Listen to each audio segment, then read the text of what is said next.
1절로 2절 말씀을 봉독하겠습니다.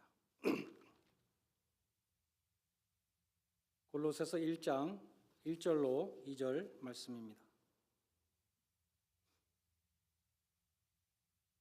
하나님의 뜻으로 말미암아 그리스도 예수의 사도된 바울과 형제 디모데는 골로새에 있는 성도들 곧 그리스도 안에서 신실한 형제들에게 편지하노니 우리 아버지 하나님으로부터 은혜와 평강이 너희에게 있을지어다. 아멘.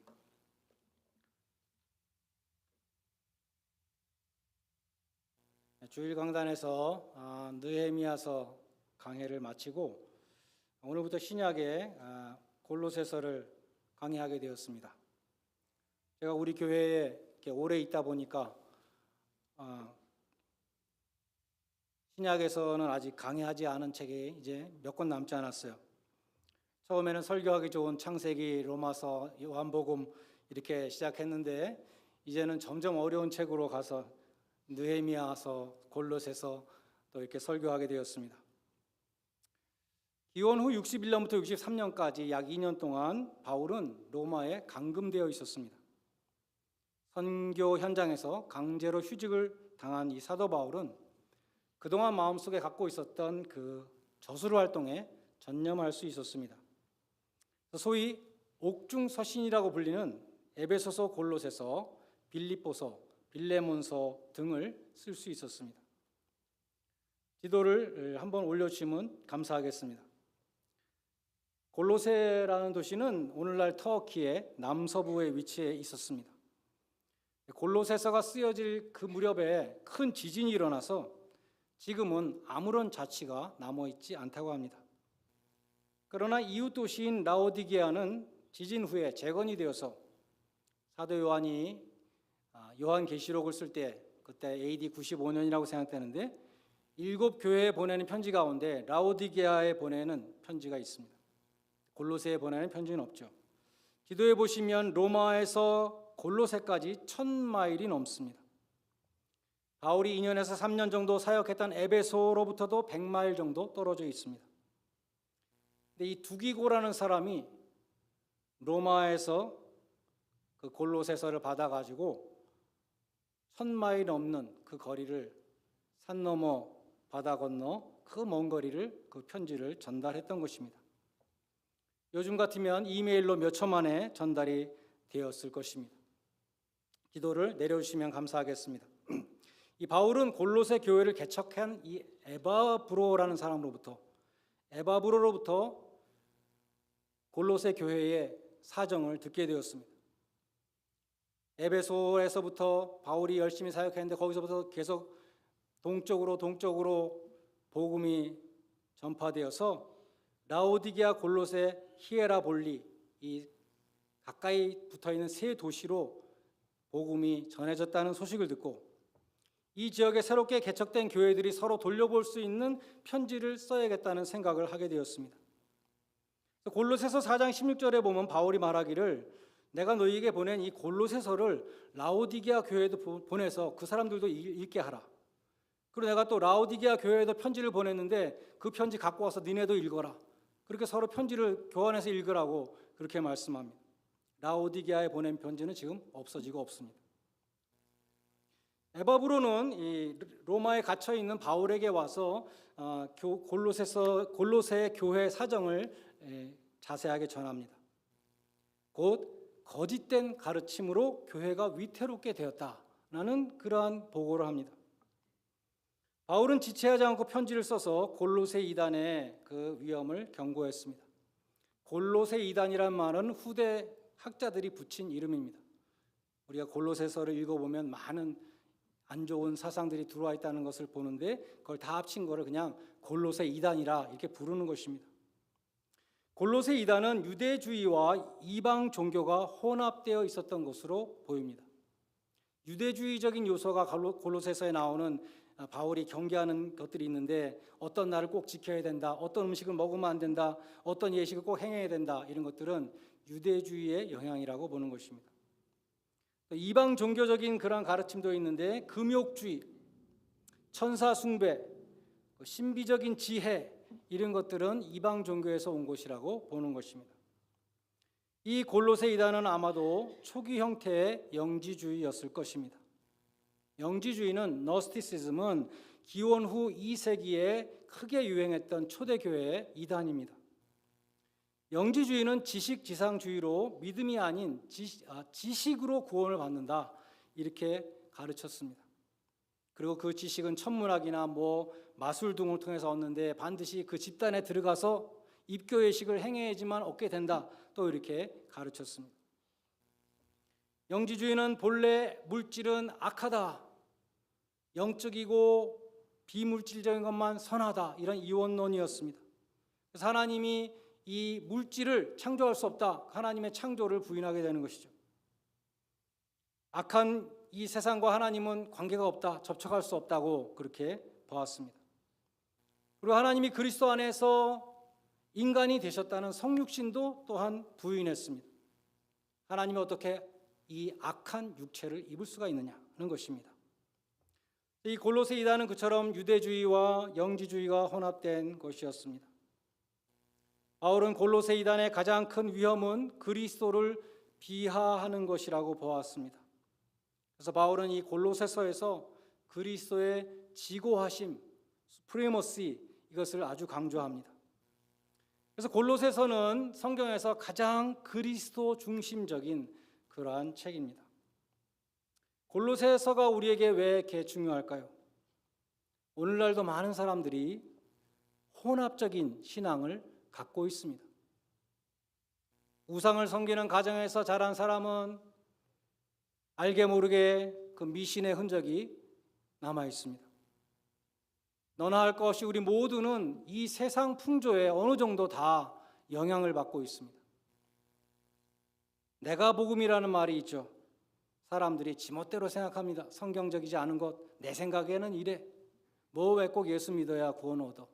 내 생각에는 그렇지 않아. 이런 내가 복음, 이런 신학을 갖고 있는 사람도 많이 있습니다.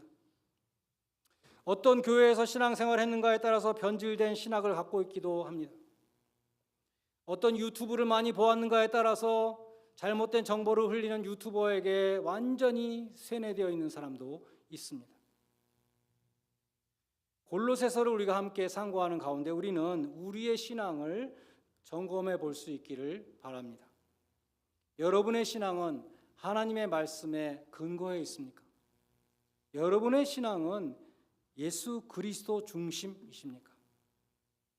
자신이 만든 생각이나 어디서 주워 들은 생각, 이론들 이런 것들로 막 섞여 있지는 않은지 돌아봐야 될 것입니다.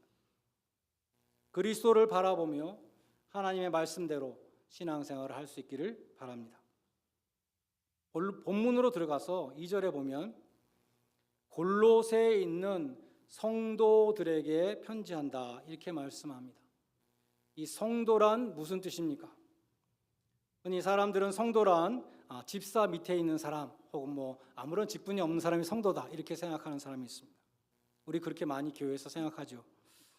그것은 성경적인 뜻이 아닙니다. 바울은 그리스도 안에서 구별된 사람들이 다 성도라고 말씀합니다.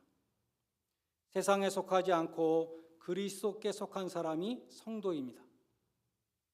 성도는 헬라어로 하기오스, 거룩한 자라는 뜻입니다. 하나님이 예수 그리스도 안에서 부르신 거룩한 백성을 성도라고 부릅니다. 하나님의 영광을 위해서 살도록 구별하신 거룩한 백성이라는 의미입니다. 성도는 영어로 세인트입니다. 가톨릭에서는 교회에서 특별한 사람에게만 세인트라는 칭호를 부여해 줍니다. 세인트는 특별한 생애를 산 사람들입니다. 순교를 했거나 이적을 행했거나 기적을 2개 이상 행해야 됩니다. 특별히 남다른 선행을 행한 사람들에게 캐노나이제이션이라는 그런 특별한 예식을 거쳐서 그 이름 앞에 세인트라는 것을 붙여주는 것입니다. 그러나 바울은 골로새 교인들 중에 몇 사람만 성도라고 말하지 않습니다. 골로새 교회 모든 그리스도인들은 다 성도라고 말씀합니다. 왜냐하면 하나님의 거룩한 백성이 되는 것은 자신의 공로나 기적을 행함으로 되는 것이 아니고 예수 그리스도의 십자가 공로로 되는 것이기 때문입니다. 예수의 피로 정결케 된 사람은 다 성도라는 것입니다. 아무리 죄인의 괴수라고 할지라도 하나님의 부르심에 답하여서 그리스도인이 된 사람은 다 세인트입니다. 하나님이 택하시고 그리스도의 피로 거룩하게 하셨기 때문입니다. 저와 여러분은 하나님으로부터 세인트라는 칭호를 받았습니다. 저런 하나님이 주신 성도라는 영광스러운 칭호가 욕되지 않게 하려면 어떻게 해야 되겠습니까? 성도답게 살아야지 그 칭호가 욕되지 않은 것입니다. 베드로전서 1장 15절에 너희를 부르신 자가 거룩한 것처럼 너희도 모든 행실에 거룩한 자가 되라. 거룩한 자가 세인트입니다. 모든 행실에 거룩한 자가 되어야 하나님이 주신 이 성도라는 칭호가 욕되지 않을 것입니다. 오늘날 기독교가 쇠퇴하고 한국에서는 무슨 개독교라고까지 비난을 받는 이유가 무엇입니까? 사회에 선한 영향력을 끼치지 못하는 이유가 무엇입니까? 교회가 세상으로부터 구별된 그러한 거룩한 모습을 보여주지 못하고 있고 세속화되었기 때문입니다.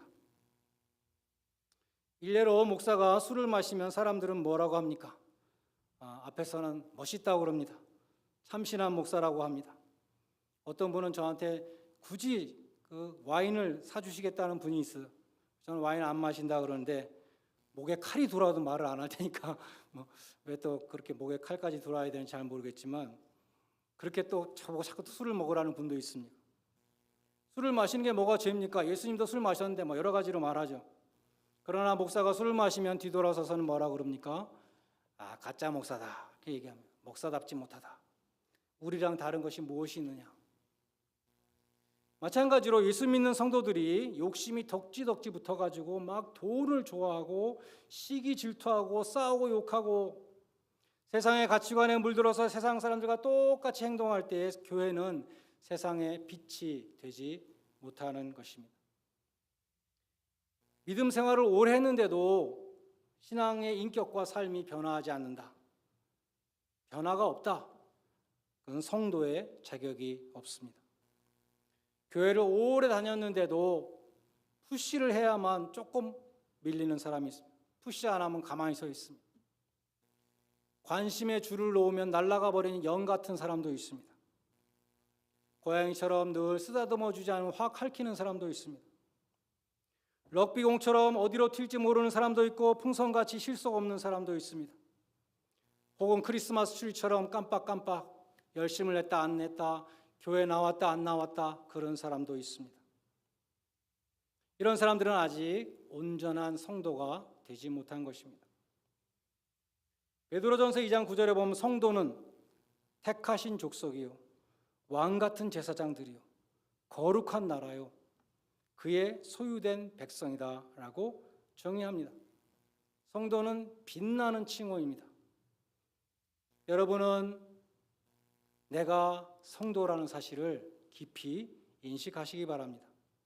하나님의 사용하심에 합당한 성결한 그릇이 되시기를 바랍니다. 성도의 구별된 삶을 통해서 하나님께 영광을 돌리시기 바랍니다. 에베소서 5장 3절에 보면 음행과 온갖 더러운 것과 탐욕은 너희 중에서 그 이름이라도 부르지 말라 이는 성도에 마땅한 바니라. 성도는 그런 거 하면 안 된다는 것이죠.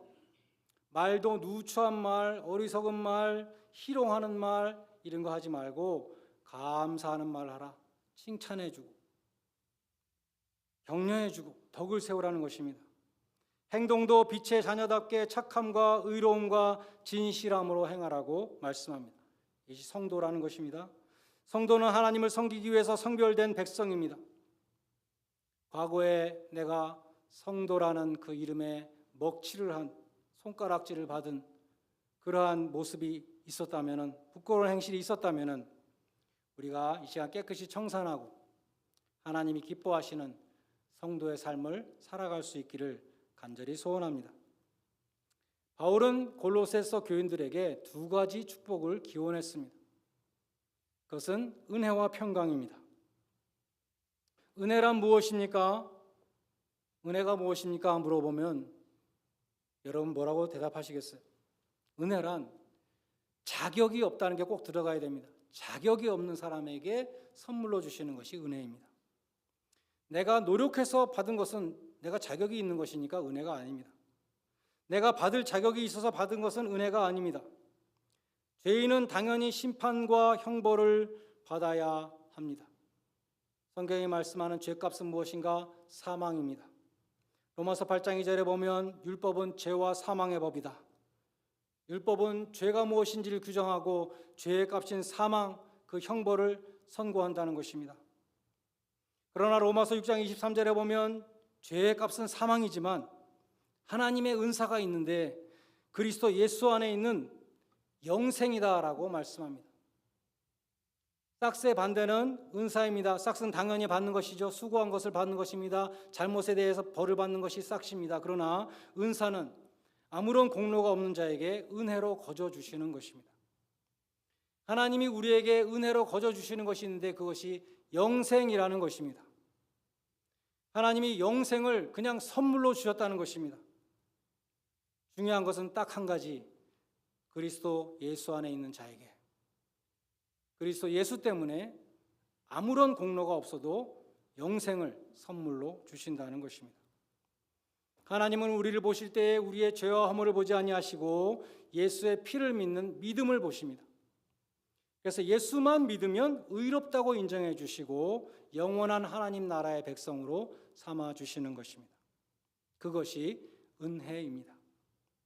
하나님이 예수 그리스도의 속죄의 피로 우리의 죄를 다 지우시고 도말하시고 다시는 기억하지 않으시고 하나님의 자녀로 삼아 주시는 것입니다.